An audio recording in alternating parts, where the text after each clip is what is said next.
Hold on سر، یہ کیا کہا ہے آپ نے؟ اس نے بے یقینی سے پوچھا کہ شاید وہ جلدی میں کچھ غلط کہہ گئے ہیں۔ اونچا سننے لگ گئے ہو کیا؟ تمہیں پتہ ہے کہ میں اپنی بات دہراتا نہیں، لیکن تمہارے متوقع ہونے والے نکاح کی خوشی میں تمہیں بتا دیتا ہوں کہ تمہارا اور حالہ کا نکاح ہونے جا رہا ہے۔ نکاح؟ تمہارا اور حالہ کا نکاح ہے کچھ دیر بعد۔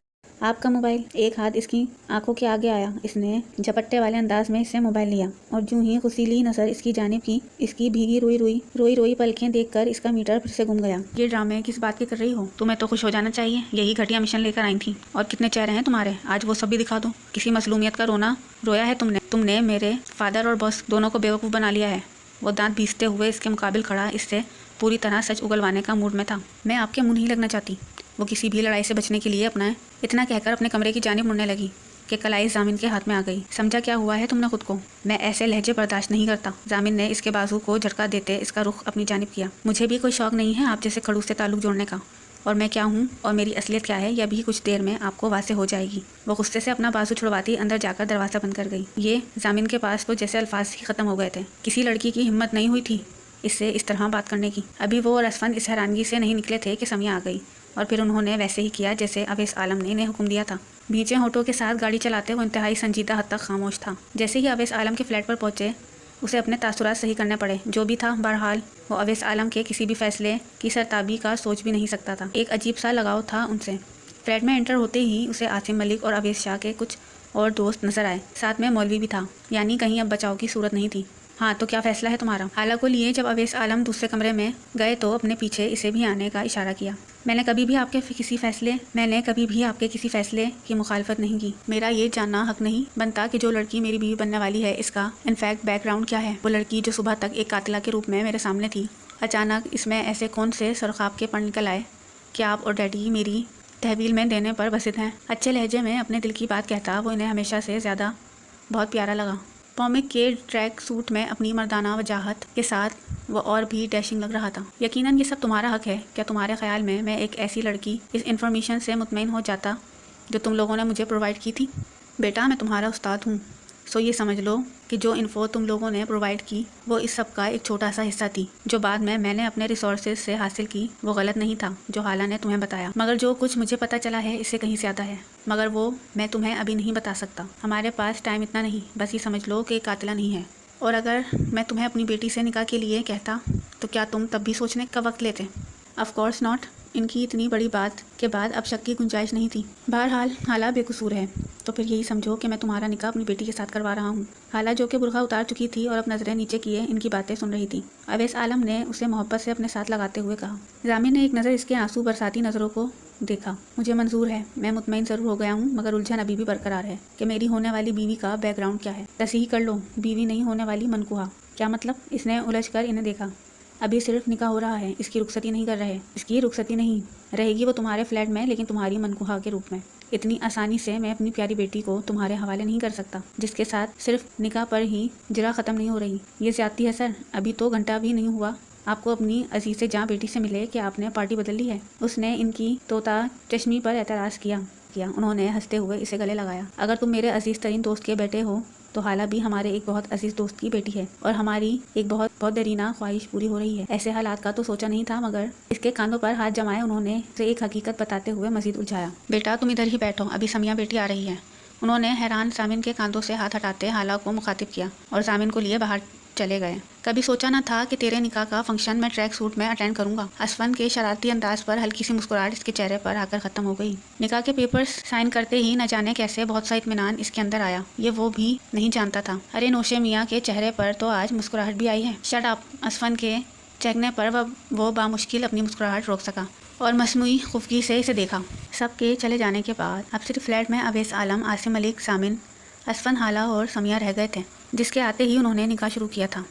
اسفند جاؤ حالہ اور سمیہ کو باہر آنے کا کہو۔ عاصم صاحب کے کہنے پر وہ اس کمرے کی جانب بڑھا جہاں وہ دونوں بیٹھی ہوئی تھیں۔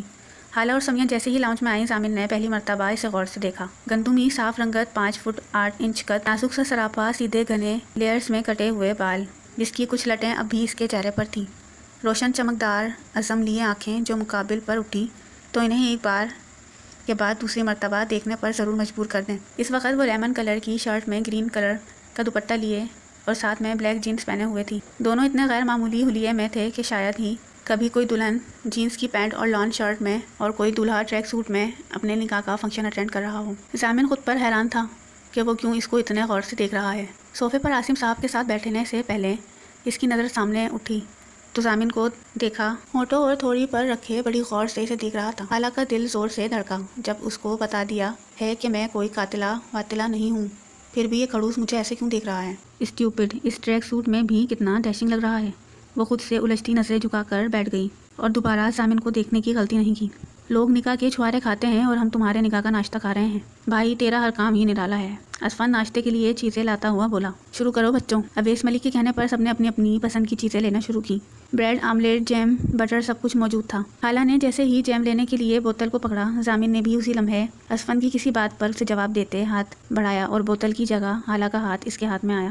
گو کہ اس نے ایک دم ہاتھ پیچھے کر لیا اور خالہ نے بھی خوف زدہ ہوتے ہوئے ہاتھ پیچھے کر لیا، مگر اسفند کو جو کھانسی سٹارٹ ہوئی تو پھر ضامن کا ایک ہاتھ کمر پر کھا کر ہی ختم ہوئی۔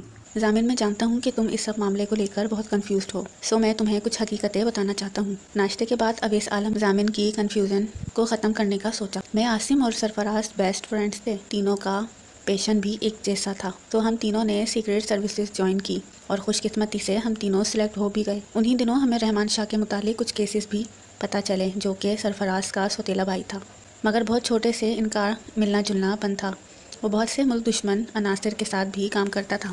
ہم تینوں اپنی اپنی جگہ اس کے خلاف ثبوت اکٹھے کر رہے تھے اور وہ سب ثبوت ہم سرفراز کے پاس ہی محفوظ کرواتے تھے۔ نہ جانے اس شیر پسند انسان کو کہاں سے شک ہو گیا سرفراز پر کہ پہلے تو اس نے ان کے گھر آنا جانا بحال کیا، حالانکہ سرفراز اتنے اچھے طریقے سے ان سے ملتا نہیں تھا۔ حالات اب بہت چھوٹی تھی، شاید 4 سال کی۔ ایک دن بھابھی اور سرفراز کسی شادی سے آ رہے تھے کہ اس نے راستے میں آئل ٹینکر کو اس طریقے سے کھڑا کروا دیا کہ دونوں کا تصادم ہوا اور وہ دونوں موقع پر ہی جہاں بھاگ ہو گئے۔ ہم یہی سمجھتے رہے کہ خالہ بھی ان کے ساتھ تھی، مگر اللہ کی طرف سے جان بچانی تھی۔ سو سرفراز کا ایک خاص آدمی تھا، تنویر، جس کو ہمارے علاوہ کوئی نہیں جانتا تھا۔ خالہ اس رات اسی کے پاس تھی۔ رحمان بھی یہی سمجھتا تھا کہ خالہ بھی انہی کے ساتھ زندہ نہیں بچی، مگر وہی بندہ خالہ کو اس اویس چھوڑ کر گیا اور اب وہ رحمان کے خاص بندوں میں سے ہے، کیوں نہ کہ وہ سرفراز کا بدلہ لینا چاہتا ہے۔ گندگی کو ختم کرنے کے لیے اس میں اترنا پڑتا ہے۔ تنویر نے بھی بہت سال لگا کر اب رحمان کا اعتماد اس حد تک جیت لیا ہے کہ وہ بغیر کچھ سوچے اور دیکھے اس کی ہر بات مانتا ہے۔ جب تم نے مجھے خالہ کا بتایا اور میں نے اور عاصم نے اس کی انفارمیشن پڑھی تو ہم تبھی جان گئے تھے کہ یہ ہمارے دیرینہ دوست کی بیٹی ہے۔ اس پھول کو اب ہم کسی صورت آندھیوں کے حوالے نہیں کر سکتے تھے، لہٰذا مجھے اس کے لیے تم لوگوں کے فلیٹ سے جگہ کوئی نہیں لگی۔ اویس عالم نے یہ سب بتاتے روتی ہوئی خالہ کو دیکھا، جس کو اب عاصم ملک اپنے ساتھ لگائے بیٹھے تھے۔ مجھے تنویر کا پتہ چلا، میں نے بہت خفیہ طریقے سے اسے کانٹیکٹ کیا خالہ کے بارے میں انفارمیشن لیتے ہوئے۔